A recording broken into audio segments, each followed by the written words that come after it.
यीशु मसीह का प्यार। परमेश्वर के धन्य नाम की महिमा हो। प्रभात मनन के सत्र 1522 में आप सभी का बहुत ही विनम्रता के साथ स्वागत करता हूं। आइए आज का मनन के लिए हम पढ़ते हैं तीमुथियुस को भेजी गई पौलुस की दूसरी पत्री अध्याय 3 पद 2। क्योंकि मनुष्य स्वार्थी, लोभी, डींग मार, अभिमानी, निंदक, माता पिता की आज्ञा टालने वाले, कृतघ्न, अपवित्र।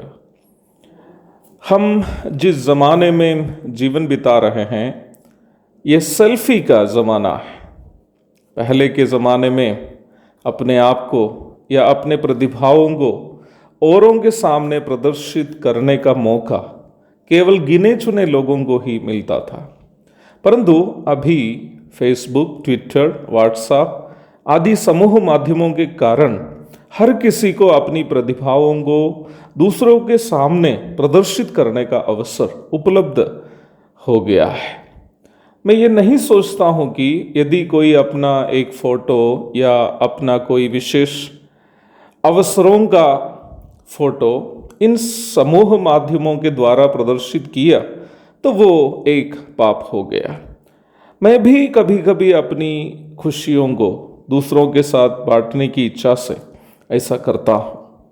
कुछ वर्षों के पूर्व मैं अपना फेसबुक अकाउंट बंद करना चाहता था, परंतु ये माध्यम मेरे कई पूर्व विद्यार्थियों एवं मित्रों के साथ जो मसीही विश्वासी नहीं हैं सुसमाचार बांटने का एक अच्छा विकल्प होने के कारण मैंने ऐसा नहीं किया।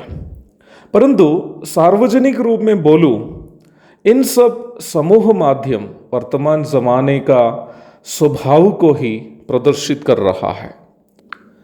बाइबल कहती है कि इन अंतिम दिनों में मनुष्य स्वार्थी होंगे। अंग्रेजी बाइबल में स्वार्थी शब्द के लिए लवर्स ऑफ सेल्फ करके अनुवाद किया है, अपने आप से प्रेम करने वाले लोग।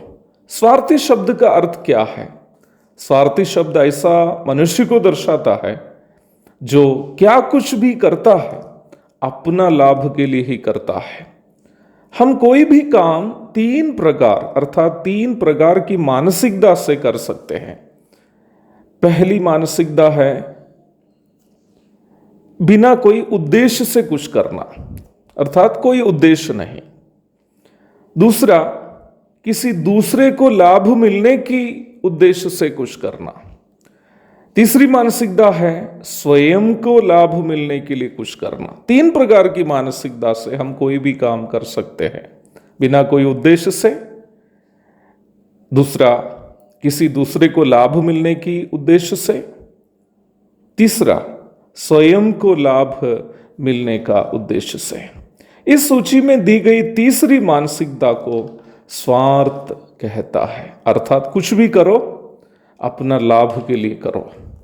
मैं इन बातों को कहते वक्त आप शायद ये सोचते होंगे कि स्वार्थी लोग तो पुराने जमाने में भी तो थे, ये कोई नई बात तो है नहीं।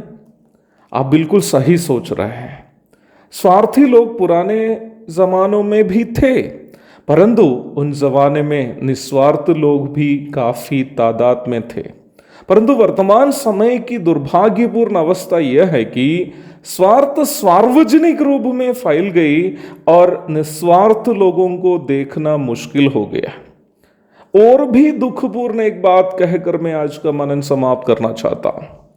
पौलुस इस पत्री तीमुथियुस को जब भेजता है, उनके हृदय में पूरी दुनिया नहीं बल्कि कलीसिया है। मैं कई बार इस बात आपसे कह चुका हूं कि रोमी से लेकर यहूदा तक जो भी पत्री है वो सब कलीसिया को, नहीं तो कि कोई विश्वासी को ही भेजी गई है।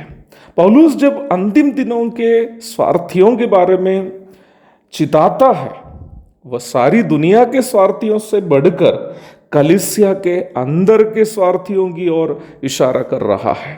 दुनिया तो स्वार्थ से भरी गई है, परंतु रुलाने वाली बात यह है कि कलीसिया भी स्वार्थियों से भर गई है।